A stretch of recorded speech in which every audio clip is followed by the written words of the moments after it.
We're back. Let's finish talking to Mr. Idiot Doom Spiral. Tequila Sunset. You seem like you're characterized by your storytelling ability. You want to tell me another one sometime? Whoop-de-doo. So now I'm a fucking storyteller. Right. Why not? Better than a beach bum. You want to tell me how you became Idiot Doom Spiral? It depends, really.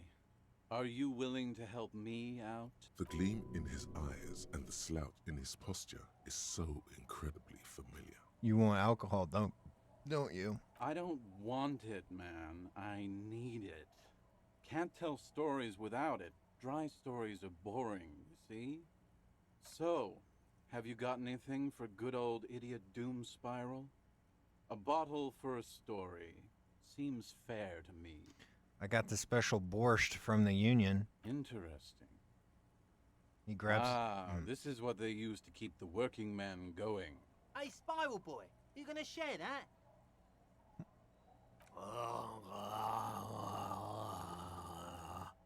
Shut up, guys. I'm telling a story here. Something happened to you. Something happened to me, too. My actual name is George. But around here, you already know. I was once a reasonably high net worth individual. A founder/junior partner at a high concept creative services agency. When my story begins, I had just landed a major contract with an insurance firm.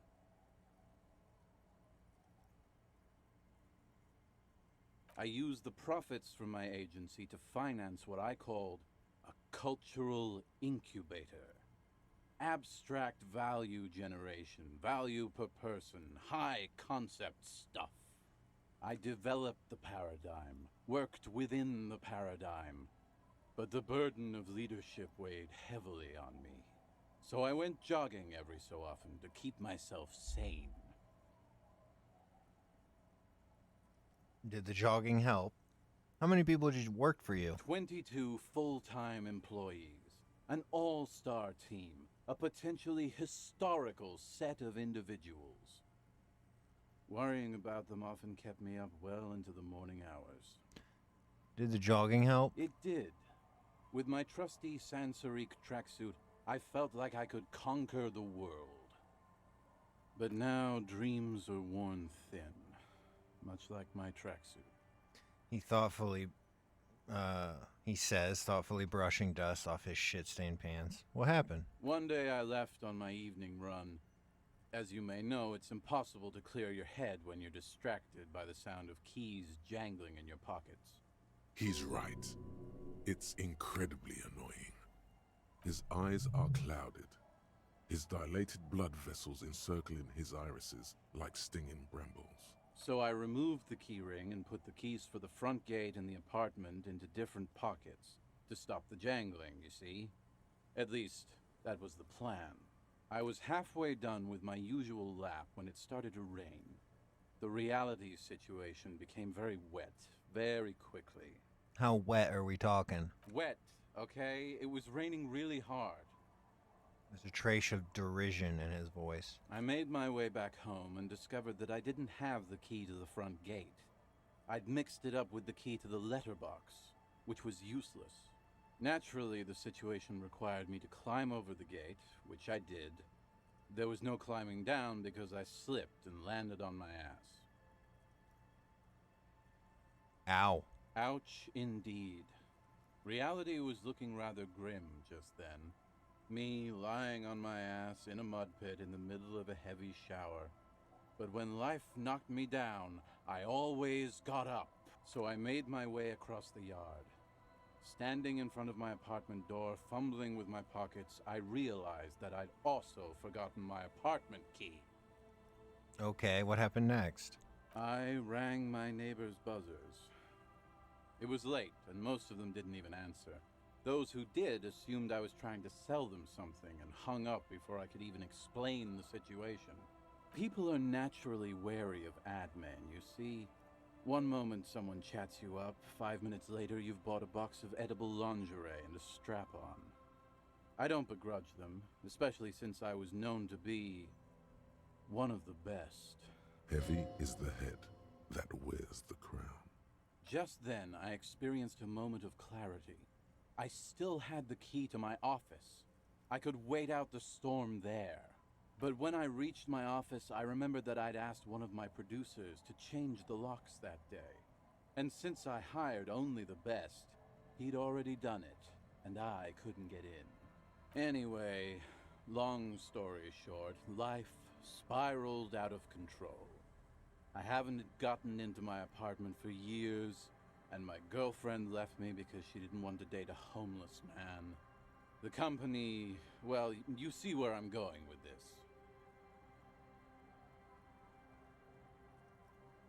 So, now you've heard my tragic tale. What do you think? Like nothing you've ever heard, huh?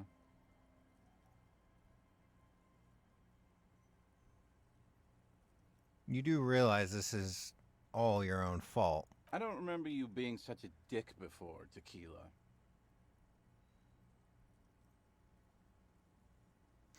He takes a slow, despondent sip from his bottle, then looks out across the bay towards the skyscrapers of La Delta. That doesn't mean you're wrong, though.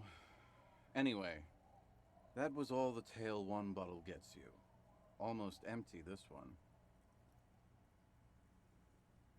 Why do you keep losing all your stuff? Good fucking question, Tequila. If I knew the answer, you think I'd be hanging out on a beach in this formerly premium but now extremely dirty two-piece lycra tracksuit? I used to own my reality situation. My business buddies and I had our own creative services agency. I had a nice apartment, an even nicer piece of ass. But somehow it all got away from me. Now I can't hang on to anything. Just last week I stole this nice new jacket, but then I lost it too. The only things I haven't lost are these two drunks. You of all people should empathize with this. Perhaps this lost jacket is something you could help with? What was the name of your agency? My agency, man. The Boom Boom Room. Our concept was combining high art with the lowest forms of marketing. The color red, breasts, and oil painting. I convinced my partners to reinvest some of our profits in an even more high-concept cultural incubator called Thin Air. The artists were happy, the clients were happy. I was financing a group of poets in East Revachol who were developing a new universal poetic language. But then it all went to shit.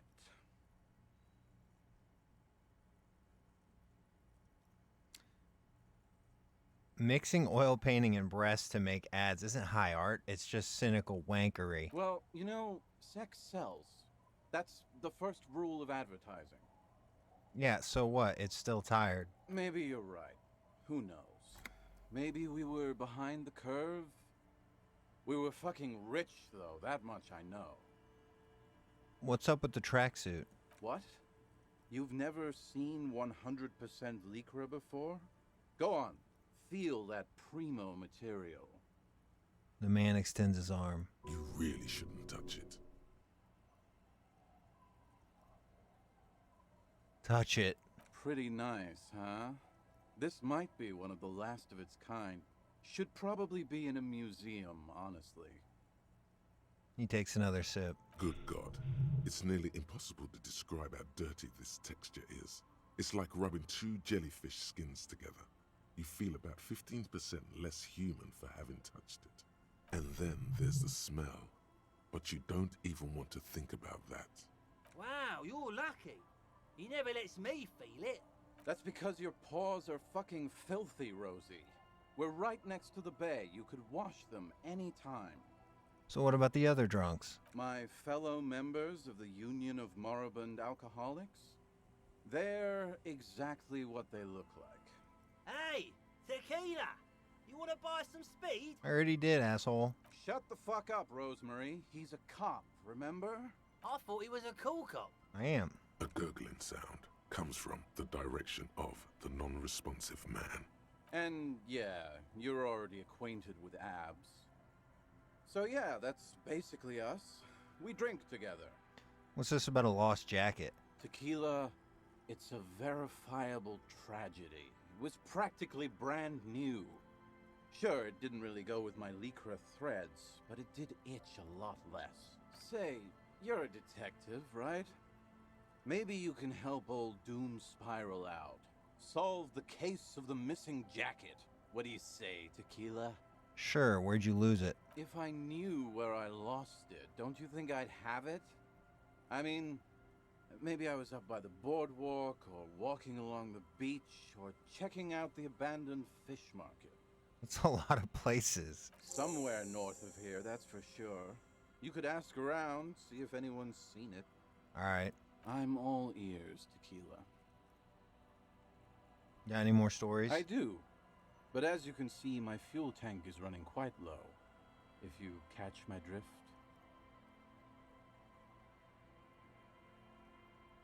Don't do it right now. Then I can't keep on telling the stories. We'll come back and get this Dingus's shit, the stories.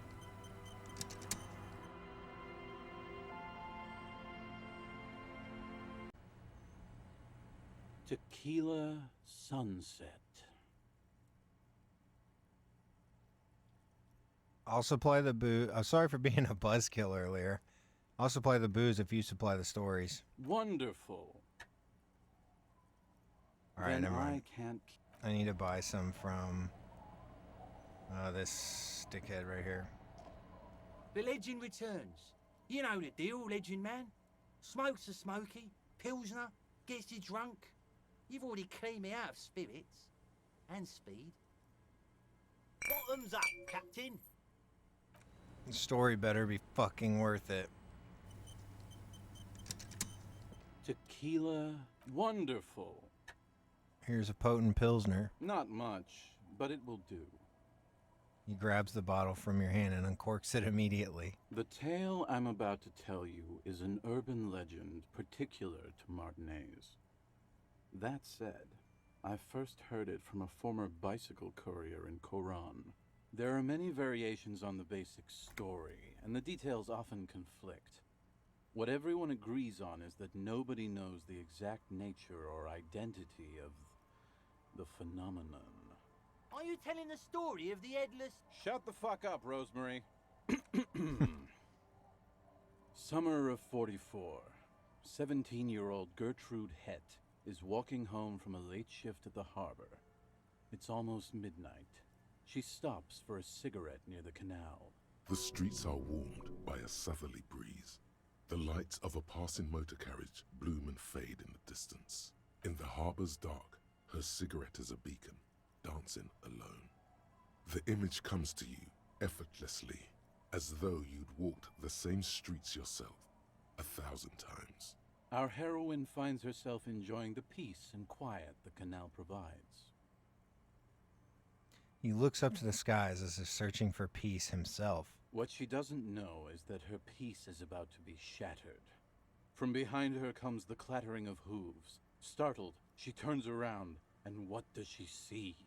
A horse? Well, yes, but it's the man on the horse that's of interest here. A man with no head on his shoulders, wearing a found tracksuit, searching for the legendary found cap that went missing when he lost his head. Wait, I thought the headless phone rider rode a bull. Well, there are many versions of this story, the most peculiar of which has the headless found rider riding on the back of another headless man. That's super spooky. Yes. According to legend, young Gertrude Het had to endure years of psychotherapy before she was able to look at a So horse stupid. or tracksuit again.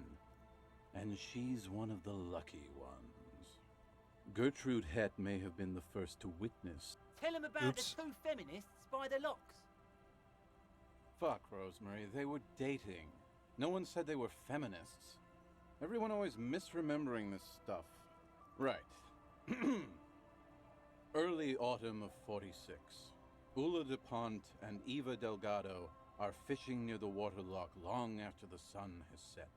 The wind picks up. A sky already dark now blackens. Water starts falling from above. The first cold rain of the season. Two women stand on a small outcropping of rocks. One of them is wearing a purple raincoat. Thin lines reach out from the rods into the sea. Small droplets start appearing on the surface with increasing frequency. The women are caught in the downpour. They act quickly. Eva gathers the rods whilst Ula turns around to reach for the tackle box. Don't turn around. Don't turn around. When she sees something, her shriek is so violent that the residents of the nearby apartment building believe lightning has struck. But there is no lightning. Only a heavy downpour and the silhouette of the headless Faun Rider looming on the horizon. Ula makes a run for the shore, but Eva slips on a wet rock and disappears into the cold, cold canal with nary a sound. Her body is never recovered. He looks you straight in the eye. So what happened to Ula DuPont? Word on the street is that she, you know. No. He makes a finger pistol with his right hand and lifts it up to his chin. Gave herself facial deconstruction surgery. Real grisly stuff. Anyway, that's the story of the headless Faun Rider. Pretty crazy, huh? Yeah, so who was the headless rider before he died? Well, Tequila, that's part of the legend. No one knows for sure. There are a couple of possibilities, though. Hmm? Some say he was an undercover cop who blew his cover and got beheaded by the vicious gang he had infiltrated. Now he rides, searching for his lost found cap, plotting revenge. O headless brother, where art thou? Others claim he was a professional jockey who veered off course during a steeplechase, ended up in somebody's backyard, and got decapitated by an exceptionally taut clothesline. Even decapitation couldn't stop his commitment to the sport. Are you that committed? Fuck yeah. Personally, I think he was just some guy who hanged himself from a really tall tree, and the fall was so violent that his head came clean off. Coincidentally, at that exact moment, a horse happened to pass under him, and his beheaded corpse mounted it, where it remains to this day. But then, no one really knows. For some reason, this does strike you as the most plausible theory of them all. I agree. Your theory does sound the most plausible. I bet he was a jockey. He seems super committed to the sport. That explains the horse part for sure. Don't know why he'd be wearing a tracksuit, though. Seems like a stretch, if you ask me. Anyway, to each his own. You want to hear any other stories? That's not. I've already seen some weird shit on this case. A headless jockey in a tracksuit fits right in. That's the reality situation for you. You think you got a handle on it, then blam! It throws some wild shit at you. That's why it's critical to stay well hydrated. That's nothing. I've got an even crazier story. Yeah? Why don't you go eat shit, Tequila? There's no way you know a better one than that. Fuck. I don't have one right now, but I will. Damn right it doesn't. So why don't you just shut up and leave it to the master? Alright, so what became of the headless fallen rider? No one knows. Some say he stalks Martinez to this day, and can be seen near the canal when the clock strikes midnight. Aye, I saw him one night when I was right shit-faced. You got any more urban myths? I actually do have one. The strangest of them all. But I'll need to fortify myself before I can tell that one. Do you have anything to fortify old... It's very hard to tell. Alright. Once again. The legend returns. You know, bottoms up, Captain.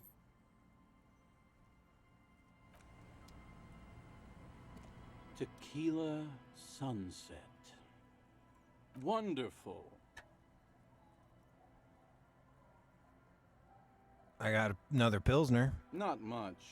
This last one is the most Martinet story I've ever heard. He takes almost a comically long swig. Thus fortified, he continues. I've never heard it mentioned outside of here. At first, I thought it was a joke, to be honest. But I've been on the coast 8, 9 months now, and in that time, I've seen at least 3 expeditions come through, searching for something. A shovel hits the sand somewhere behind the reeds, near an abandoned construction yard. The young men look over their shoulders suspiciously. The sound of their digging seems loud in the sudden silence. Cryptids? Magic animals? No, man, this is serious stuff. A place to call home? No, Tequila. Most people already know where they live. It's guys like you and me that are the exceptions. Your lost keys? Hey, hey! Fuck you, Tequila. This guy is awesome. Whoever voice acted and wrote this guy is just chef's fucking kiss. It's great. All kinds. I've seen archaeologists, gangsters, even a bunch of ad agency types. I'm telling you, Tequila, this thing's got a pull on certain kinds of people. What kind of people? You know, obsessive types. People with predilections. What exactly are we talking about here? Some of those expeditions come back after a week or so, looking haggard and dejected. Others don't return at all. The first time I saw one of these expeditions, I thought they were fucking with me. There was no way it could be true. It was just too high concept, even for me. Wait, there's no way. It can't be. Or can it? I'm not even sure I should be telling you this story, to be perfectly honest. You're in a fragile state, and it might be too much for you to handle. I can handle it. Okay, fine, I'll tell you. But I'm warning you, it's pretty out there. Our story begins at a legendary design studio, right here in Martinez. There was this designer. His exact name is lost to history, but in life, he was a legend. Made it big in Aranya, where he did some real pioneering work on grotesque and sans serif typography. A fucking genius, man. That is, if he even existed. Who knows? It's an urban legend, after all. He existed, all right. You feel it deep within your basal ganglia. He was as real as you are. What the fuck are you talking about? I'm talking about... Anyway, sometime later he started his own personal studio here in Martinez. And that's when he started working on some really wild stuff. I'm talking some glass-smooth, forward-looking design language, the kind of thing that would totally overthrow the old regime, design-wise. But then, something turned. You see, it's widely known that nose candy and pioneer graphic design work go hand in hand. Oh yeah, so what happened to him? You've got to understand, the work this guy was doing was so high concept that regular amounts of cocaine just weren't cutting it. By the end, they were bringing it in by the lorry load. Now, as you might imagine, snorting that much cocaine can't be healthy for a regular human, right? Right. Wrong. Do it all the time. All the time? All day, baby. Yes. Hey, Tequila, pay attention. The story goes that one day he was balls deep in work on what he thought would be his pièce de résistance. An advert so minimal, it contained neither text nor images, just pure white. Apparently the idea was too high concept even for this genius. He dropped dead right at his desk before he could finish.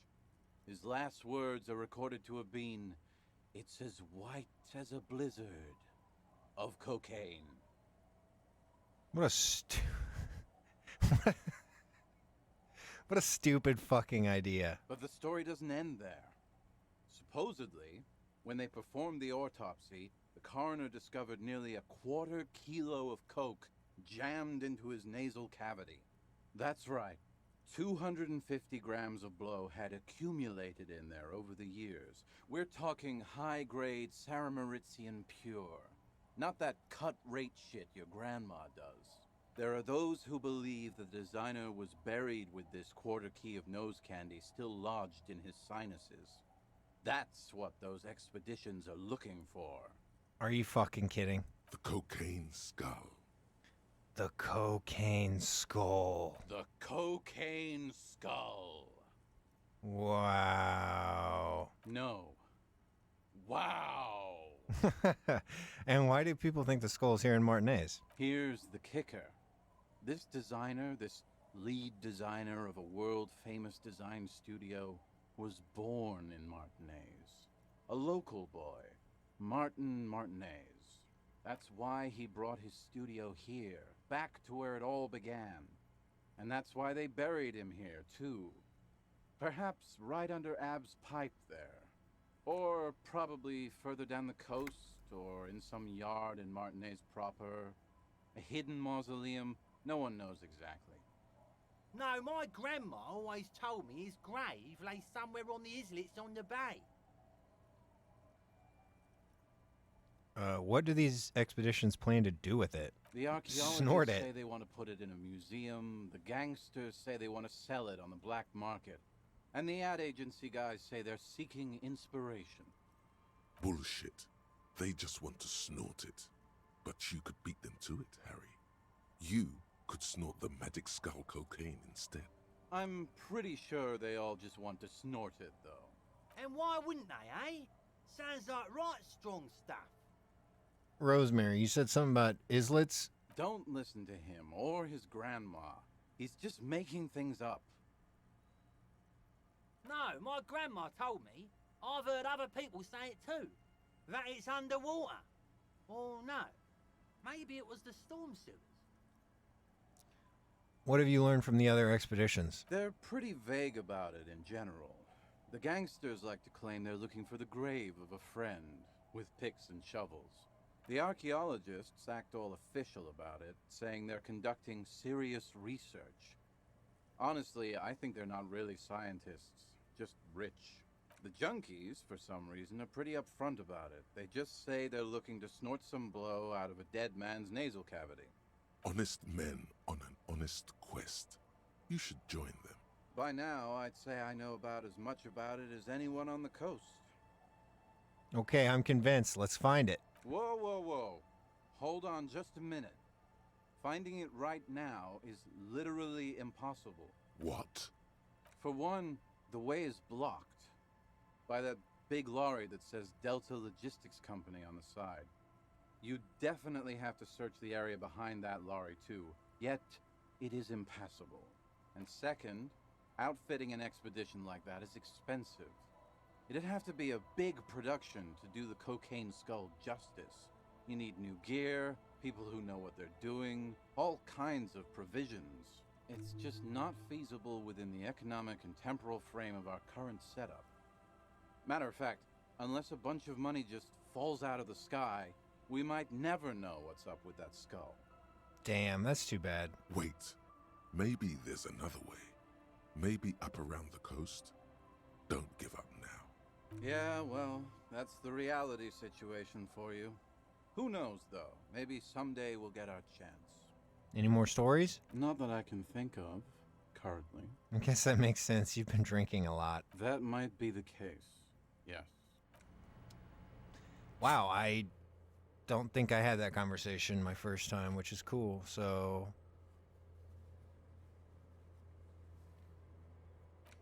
where's the cocaine skull? Is it not a quest?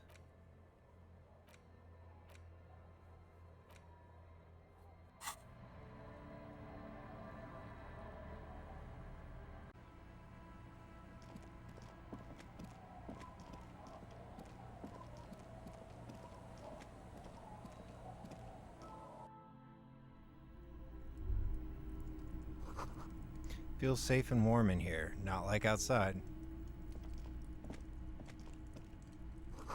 Industrial coal pellets burn with an orange glow. Ooh, we got a stuffed bird. Ruffled grouse taxidermy. Hello, mister. A young girl, barely 4 or 5 years old, sits on the sofa. She's looking at you with frank curiosity. She clutches a small stuffed animal. Occasionally, she twirls it around. Are you Lillian's daughter? Yes, I am. Little Lily. You know my mom? Yeah, we met. That's nice. My mom is great. She's never angry or anything. Are the twins outside your brothers? Yes. They don't want to play with me. They're older and play outside. They look the same. Sometimes I can't tell them apart. They look identical, right? I said the same thing. They look identical. What's this? Show her the stuffed bird. It's a grouse. You might be able to get on Gart's good side if you replace the broken scooter you almost certainly broke.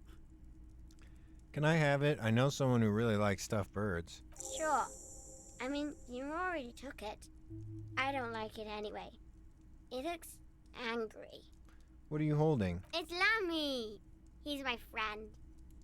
Sort of. She holds the fuzzy beast up to demonstrate. Lambie is a stuffed lamb that, admittedly, has seen better days. One of the eye buttons is missing, and the fur is tattered in several parts.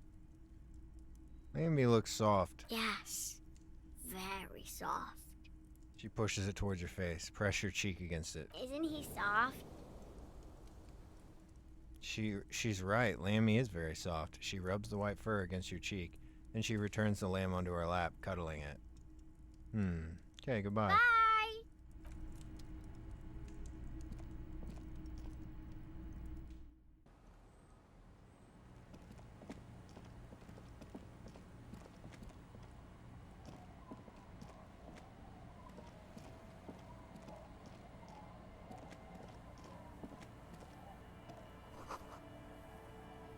Rust-eaten letters read Mazout. Little black swallow circles above you. You hear its chirp.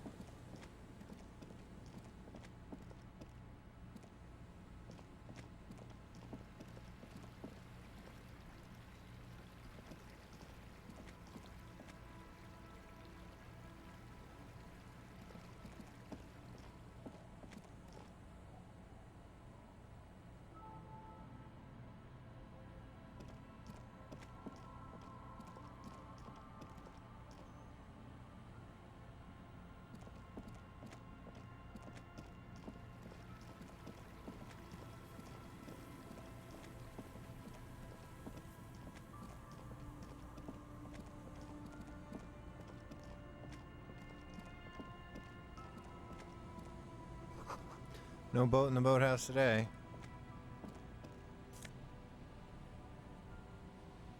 Oversized superstar glasses.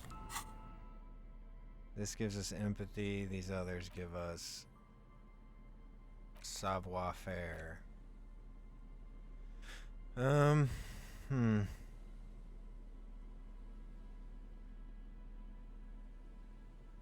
Think I'd rather have the empathy.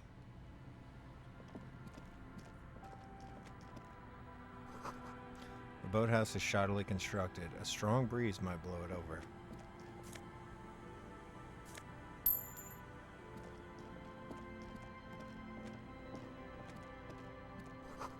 Ancient paint is peeling off the roof of this shaded bench, covered in rust.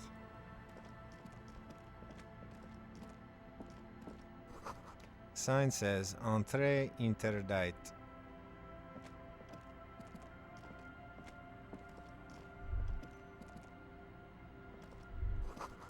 The boards crack dangerously as you run. Be careful here.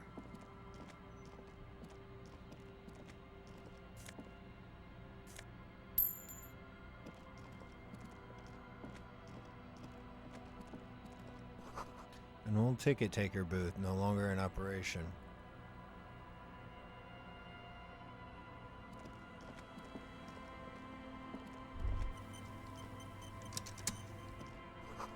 People paid money to park here? No one would pay now. A scattering of bullet holes is spread across the cracked wall, reaching from one corner to the other. Visual calculus heroic. Why this many bullet holes? Unable to piece together the big picture just now.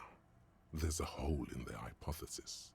I'm dumb. The scattering of bullet holes looks like one giant smiling mouth, smiling its deadly smile, laughing at you and the world and the living. Even more bullet holes? Something has definitely happened here. The density and spread of these bullet holes is surprising. This takes a lot of bullets. Fully automatic rifle fire.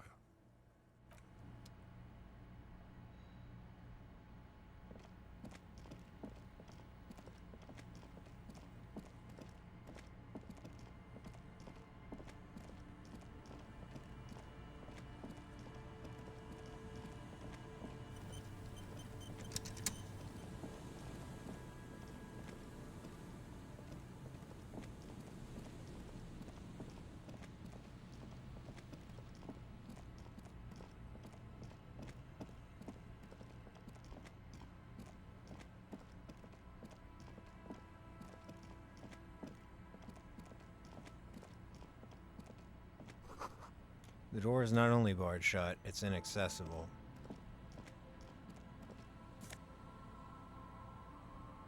Oh, we got a fallen hat or something, but a peepo peepo. But I don't need it because it gives intelligence shit.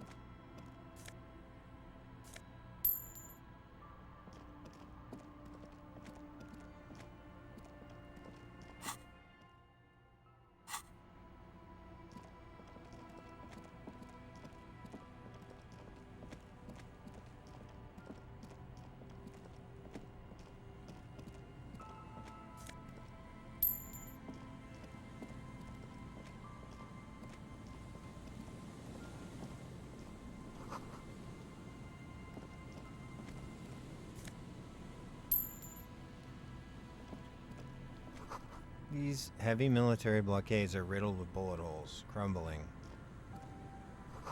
These soggy logs smell of ignition fluid. Still, they won't light up. That patch of reeds over there, it's a great place to hide something. Kind of out of the way, being so close to the water. What? Nothing. Just a hunch. The hunch passes, leaving you there, by the old boy bobbing in the water. Time to go. A buoy bobs in the water. The number on it says 11.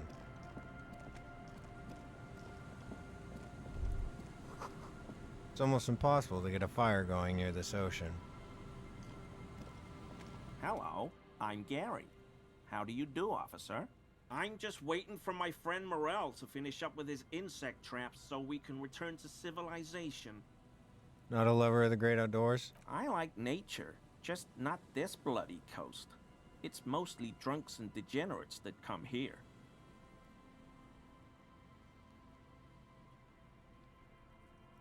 Sadly, I think I might be a drunk or a degenerate, maybe even both. Nobody's perfect. I'm sure you've been tempted to drink. Oh, I've been tempted.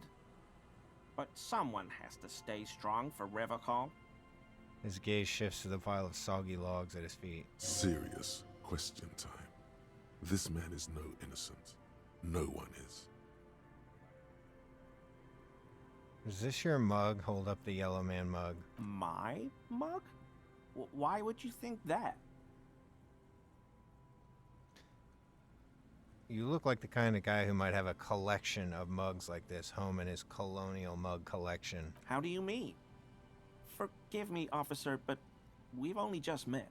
He's trying not to look afraid, because that would be incriminating. Yet, he is. You're acting kind of suspicious. Did I mention the mug was found at the scene of a lynching? Okay, I admit it. I threw the mug away in the trash container behind the hostel. I know I shouldn't have, and I am very sorry, officer. You're not going to find me, are you?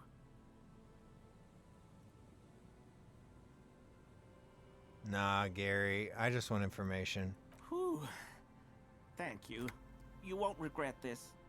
I won't use another man's property to dump my garbage ever again. I don't know what got into me, really. Work has been stressful lately. Damn Koiko's price dumping us out of competition. What did you do, Gary? Nothing. Nothing. Just answering some questions.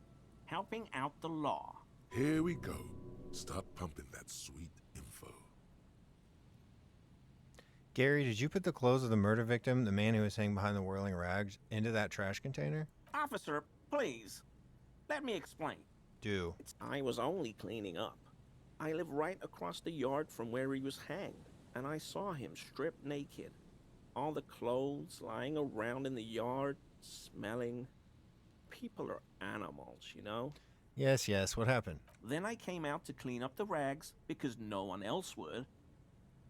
I put them into the Whirling's trash, along with a broken mug, admittedly. Okay. I was coming to throw the mug away, and, well, I threw the mug there and the clothes too. As he shifts uncomfortably, a series of clicks, like the clinking of glass beads against one another as they roll across a hardwood floor. You've heard this sound before, but where? What was that sound? What sound? That clinking I heard when you moved. Really? He fans his arms out slowly, and this time his motions are soundless. There's lots of weird stuff out here in the reeds, though. Insects, trash. Could be the wind shifting some garbage nearby. Every day, the wind shifts the reeds and whatever was left in them. Tambourines and condom wrappers, plastic and glass bottles. The smell of decay. You wouldn't know anything about the victim's missing armor, would you? Armor? No. I mean, yes. Of course. I know he was wearing armor, but I don't know anything about it. How'd you get into the trash container anyway? I know a guy who works with the trash collection services, CS Municipal.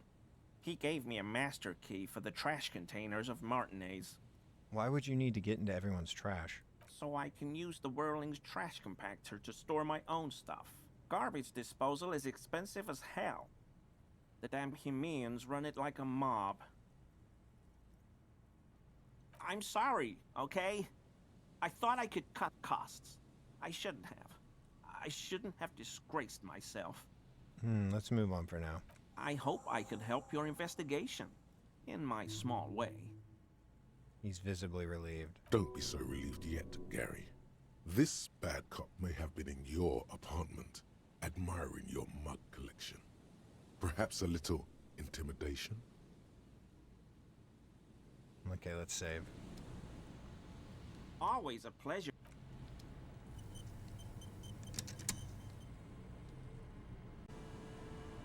Always a pleasure to see an officer. That shirt looks very uncomfortable on him.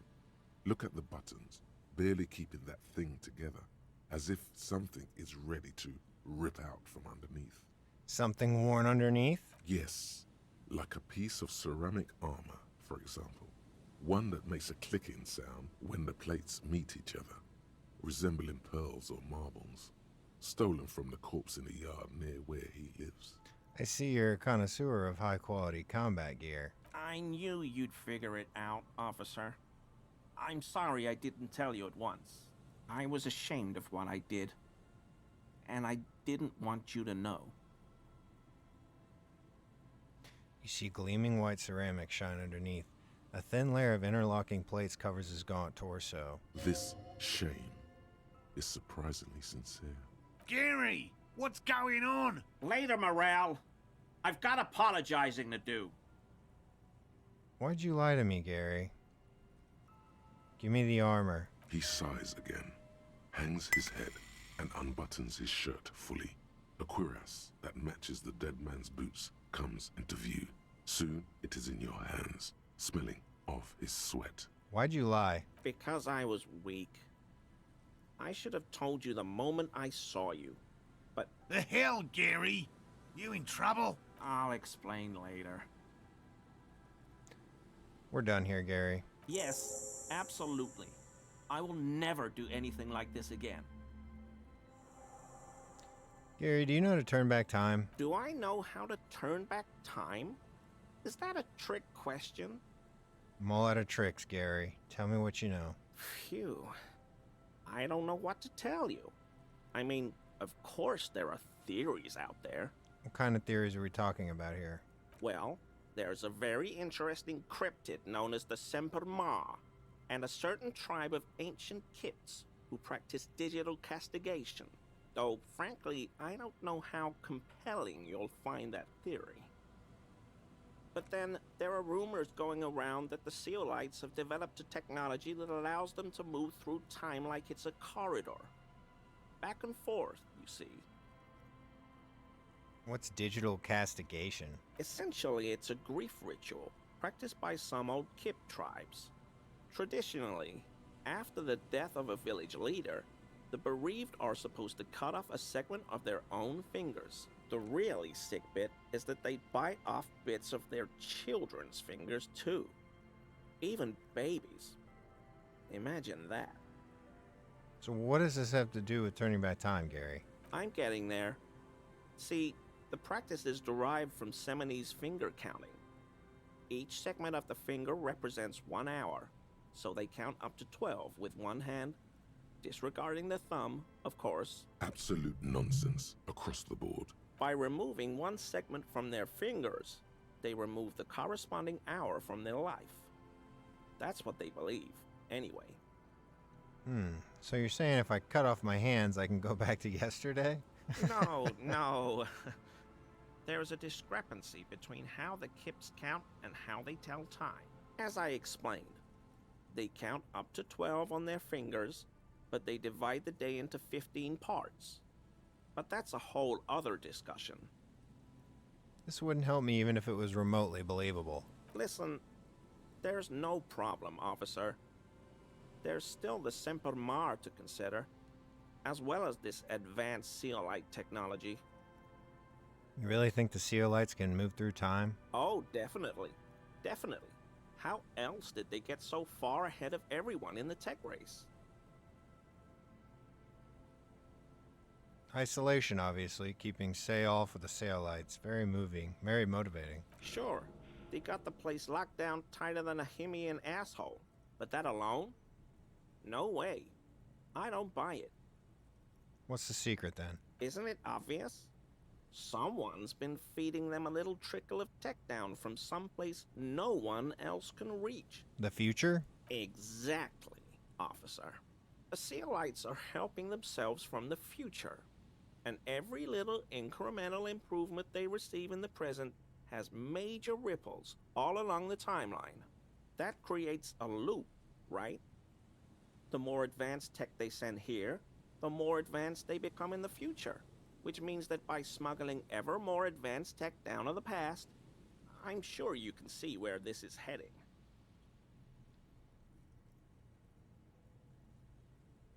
Wait, Gary, how'd they start the loop in the first place? Now that is a paradox. He smiles an all-knowing smile like he just explained everything. Then we've already lost. I don't know, officer. I think future Revacol might also have a few aces up its own sleeve. The people are starting to wake up, you see. Though I suppose this still doesn't help you manipulate time personally. Perhaps you should consider the Semper Ma. Tell me about the cryptid, the Semper Ma. Cryptids, actually. It's a so-called colonial animal, presenting as a large singular body when in actuality, it's a congregation of tiny organisms working in unison. It's found in the subtropical jungles of Sumatra. Extremely difficult to spot as it appears to the untrained eye like common mud. It's thought to be impossible to catch and very dangerous. Looks like mud? Yes, it blends in with the jungle floor. Unsurprisingly, it's become the subject of many local myths. Some have even described it as an angry forest spirit or a manifestation of the forest itself. How dangerous is it? I once heard a story about a whole village disappearing overnight without a trace. Can you imagine that? Just a large patch of mud where the settlement was. Yes, I can imagine it vividly. Whole area is completely abandoned now. Locals won't even go near it. They swear the mud writhes and occasionally grows strange shapes. Jungles, villages, mud. He better not be wasting your time. I asked you about temporal manipulation, not mud. I'm getting there, officer. You see, the Semper Ma has also evolved a curious defensive mechanism. When threatened, it has the ability to revert back to an earlier stage in its own life cycle. It may even be able to do this continually, ad infinitum. Now, here's where it gets really interesting. It's believed that the mechanism by which the Semper Ma reverts actually reverses the flow of time itself by about 4.5 seconds. I still don't see how this immortal mud monster is gonna help me turn back time. Well, you see, the fascinating thing about it is that this temporal reversion is said to extend to anything touching the Semper Ma at the moment of reversal. So if I cover myself with this sentient mud, And attack it over and over again, you could theoretically punch your way back to the Franco-Nigerian era. Like an exoskeleton, powered by fear.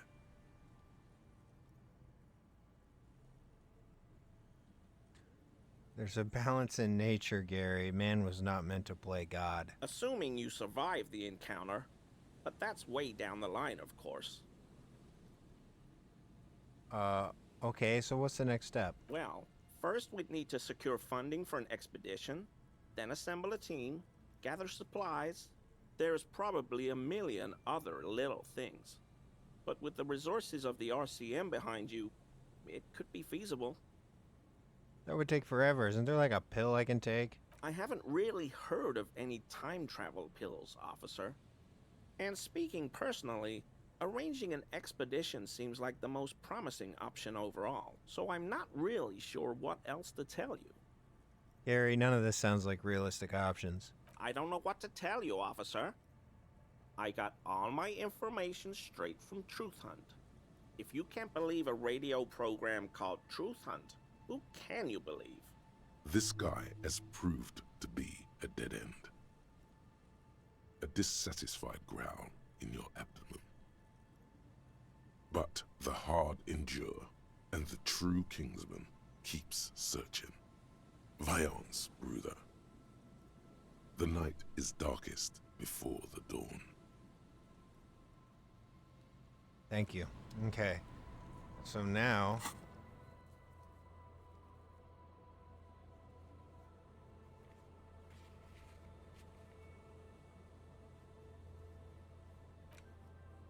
return to Measurehead. I believe we return to Measurehead now. Let's give it a shot.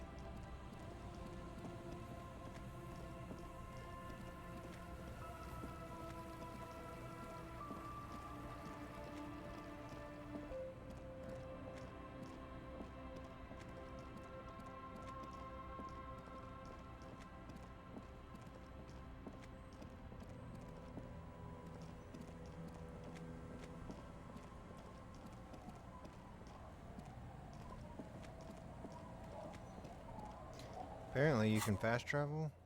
Ah.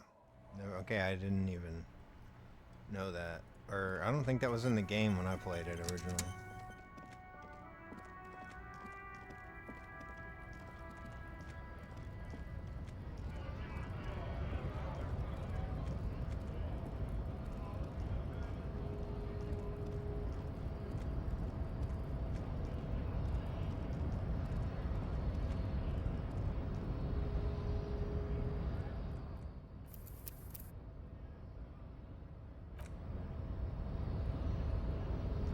Your race descent has temporarily halted.